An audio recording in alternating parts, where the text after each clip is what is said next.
Nous allons vous présenter les évolutions de pratique des 5 dernières années des membres du groupe Ecophyto du CETA 35, des agriculteurs situés sur le bassin versant du Meux en Bretagne. Donc Didier Bénard, agriculteur à Ifindic. L'exploitation comprend 67 hectares avec 60 vaches.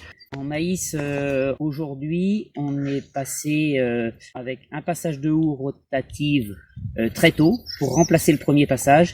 Et on fait un passage en chimique. Et donc, nouveauté pour cette année, on a donc une RC trille. Et donc, on va s'initier à la RC trille. Ça va nous faire un outil de plus pour améliorer notre gamme et notre stratégie de désherbage. Philippe Boujard, exploitant à Ifindic. En termes de culture de printemps pour le maïs, je suis passé de 2 désherbages de maïs à un désherbage aujourd'hui parce que j'ai introduit le désherbage mécanique pour le deuxième désherbage, c'est le désherbage mécanique sur les cultures de maïs. On fait aussi des erreurs, des erreurs à ne pas faire.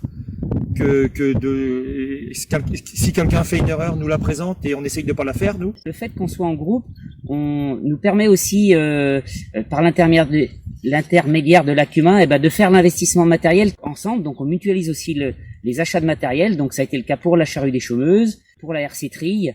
La houe était présente à l'Acumin, mais ça permet aussi de conforter et de pouvoir les entretenir correctement. Et le fait qu'on soit en groupe, on va tous dans le même sens et ça permet d'avoir des hectares et d'avoir la capacité d'investir dans du matériel qui nous permet de baisser les phytos.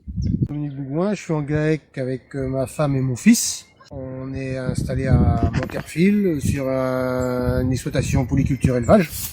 En maïs, on est passé sur du désherbage mécanique sur certaines parcelles. La houe et puis la RC trille. Et on a à nos dispositions à l'Acumin la RC trille et la bineuse. Et puis la houe avec le TA. Donc on compte en faire davantage.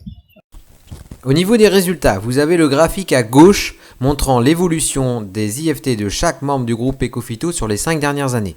La barre rouge du milieu représentant l'objectif des moins 50% Ecophyto par rapport à l'IFT de référence. Ce qu'on peut voir, c'est que la plupart des membres ont réussi à rester en dessous des moins 50%. L'évolution moyenne de tous les membres est de moins 10% en IFT. À droite, vous avez les résultats technico-économiques de 2018 jusqu'à 2020. On a mis en évidence sur le blé et sur le maïs qu'utiliser moins de produits phytosanitaires ne dégradait pas les marges des cultures.